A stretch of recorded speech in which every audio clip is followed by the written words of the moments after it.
Salut tout le monde, c'est GG, bienvenue dans cette nouvelle vidéo. Aujourd'hui, présentation de Maisto. Je vous l'avais promis, dans le petit coin là-haut, il y avait de la Maisto. J'avais dit, tiens, il faudrait que je fasse une vidéo avec des Maisto. Donc voilà, j'ai préparé tous les modèles. Donc on va commencer avec cette Ford Galaxy 500 de 64. Bien sûr, les blisters, ils sont restés fermés. Mais c'est pour vous montrer un petit peu la qualité que Maisto est capable de faire.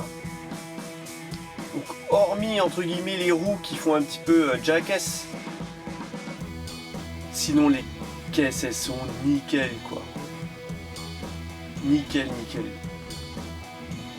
Regardez un peu. Pas beau ça la vie? Ouais. Ah, ça fait partie de la collection Custom Shop. 10 cases collection dont 1,64. C'est bien stipulé, interdit au moins de 8 ans. Ça j'aime bien. Quand c'est stipulé, Donc Ford Galaxy 500 de 64, il me semble que j'en ai une autre. Voilà, j'en ai une autre, voilà, en noir. Il fait un petit peu de poussière dessus, hein, je suis désolé.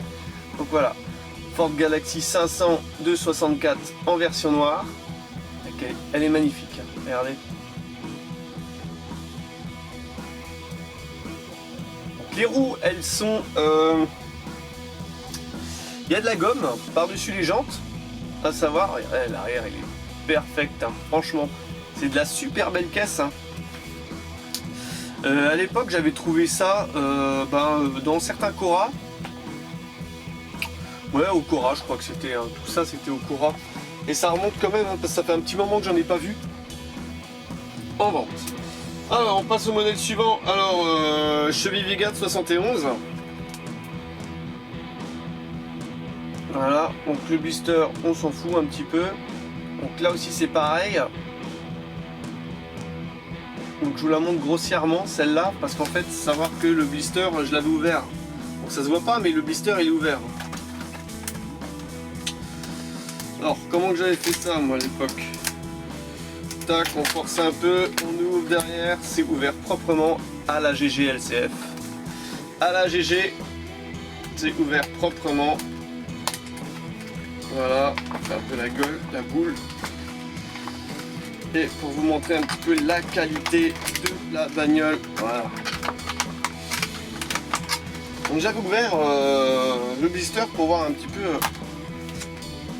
comment elles étaient en main. Comment elles étaient en main. Et franchement, elles sont pas mal du tout en main. Hein.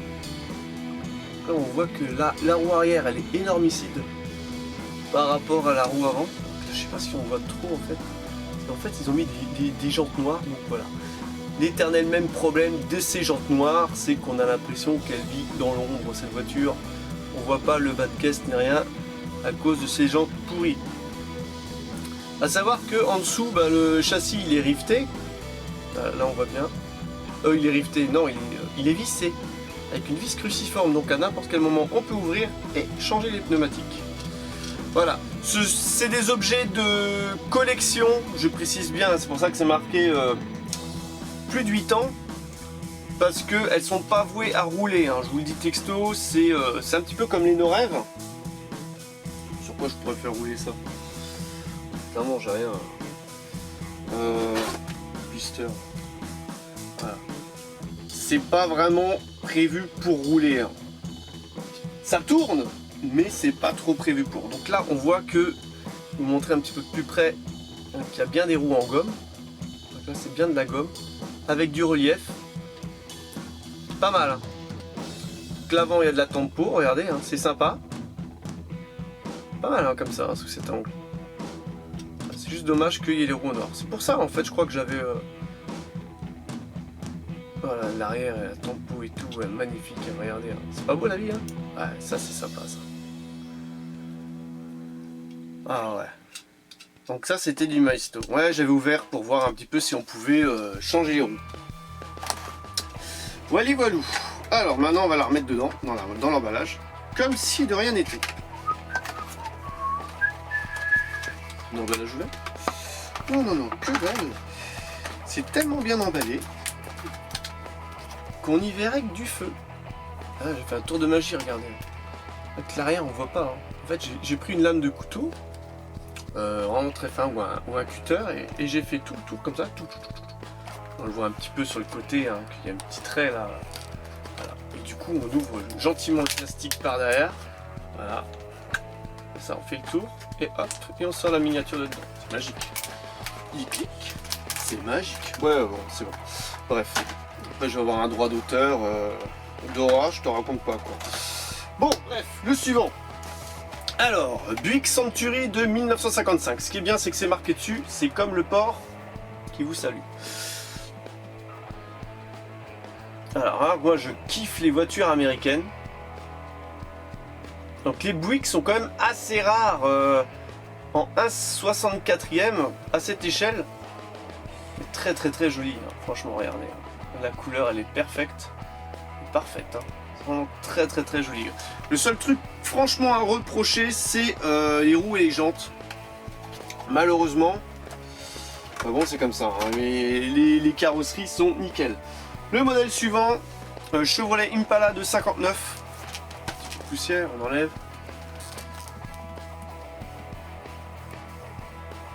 On ne me demandait pas le prix que ça coûtait à l'époque, je m'en souviens pas. Non, je vais pas dire un prix comme ça doit être 4-5 euros la miniature. Au moins. Il reste ça. Donc, les dernières que j'ai trouvées, je vous les montrerai à la fin de la vidéo.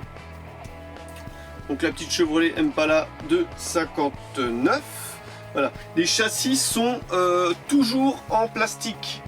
Par contre, on voit qu'il s'applique au niveau des châssis à peindre la ligne d'échappement, le berceau aussi. Pour ce modèle-là, il y a le berceau qui est peint. Là, il y a uniquement la ligne d'échappement qui a été peinte, chromée. Imitation, hein. Donc voilà, c'est vraiment très bien fini comme modèle. On passe au modèle suivant avec cette Mercury de 1950. Ah, celle-là je l'avais prise parce que bah voilà, Mercury c'est aussi c'est rare en miniature. Mais sinon, ouais, j'accroche pas des masses. Alors attends, il faut que ça focalise pour que vous puissiez voir quelque chose. Voilà. Donc l'avant il est monstrueux. Regardez, hein, cette calandre, elle est magnifique. Hein. Voilà, en cabriolet. Années 50. Donc, voilà. Voilà, superbe. Et là, en dessous, le châssis il est tout noir. Alors là, ils ne se sont pas donné la peine de peindre. Et pour une fois, là, sur ce modèle-là, je trouve que les jantes, elles sont sympas. Voilà. Tout simplement des jantes imitation rayon, bâton rayon. Voilà. C'est pas du custom. Alors, le dernier modèle solo, je regarde bien si j'en ai pas oublié. Non, ça c'est du M2. Le dernier modèle solo, Ford Roadster de 1932. Donc là, ils mettent que c'est du 1/64e, mais quand même un petit peu mastoc, je trouve, pour du 1/64e.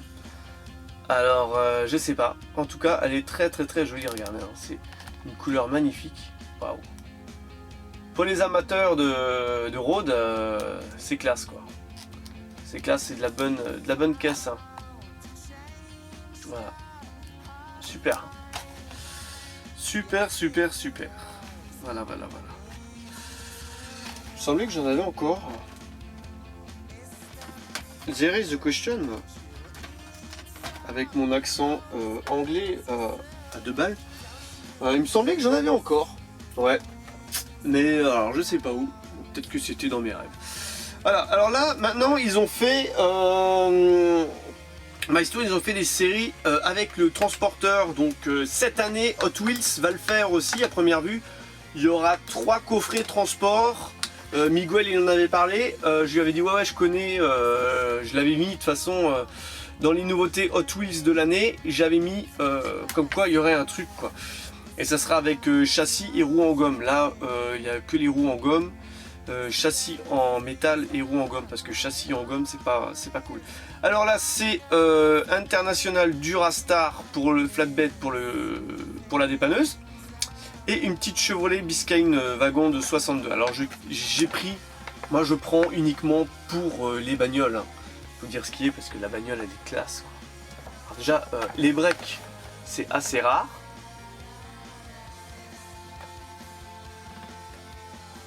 en 3 inches. Et là, il y en avait une, donc j'ai pris quoi. Je sais pas si on voit trop. Voilà.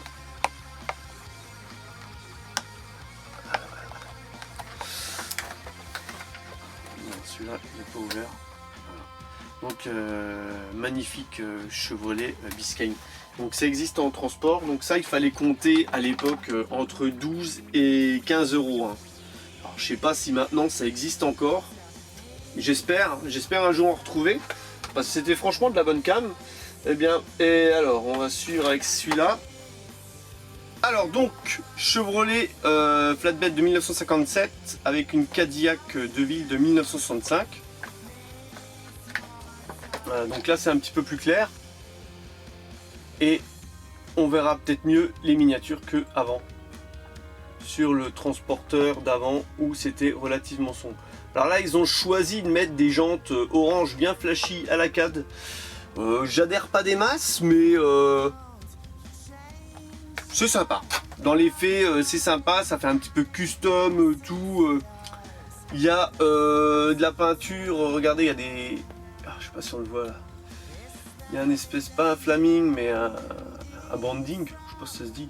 Des bandes un petit peu sur le capot, sur le toit et tout. De la dépanneuse et de la Cadillac. Voilà. Donc vraiment très sympa quoi le modèle. On va passer tout de suite au dernier modèle de la collection. Ça m'avait déjà montré. Avec cette internationale Durastar Flatbed, donc la même dépanneuse que la première que je vous ai montrée. Cette fois équipée d'une Ford Mustang GT de 2015. Donc là aussi je l'ai pris pour la Ford Mustang. Parce que bon, le Flatbed il casse pas 3 pattes à un canard. Alors, je vais vous dire texto, c'est exactement le même moule que Burago. Exactement la même caisse, le même moule. À voir s'ils n'ont pas un partenariat, quelque chose. C'est exactement la même chose. Bon, bien sûr, les couleurs sont beaucoup plus réussies. Et les roues et les jantes sont beaucoup plus réussies, même si là, elles sont noires. Que la version Burago qui, on connaît Burago, hein. Niveau carrosserie ça va, c'est correct, mais les roues c'est pas top quoi. Donc voilà, alors j'espère que cette petite vidéo vous a plu, n'hésitez pas à lâcher un petit commentaire, un gros pouce bleu, à vous abonner à la chaîne c'est pas déjà le cas, et je vous donne rendez-vous pour une prochaine vidéo. Allez, bye bye.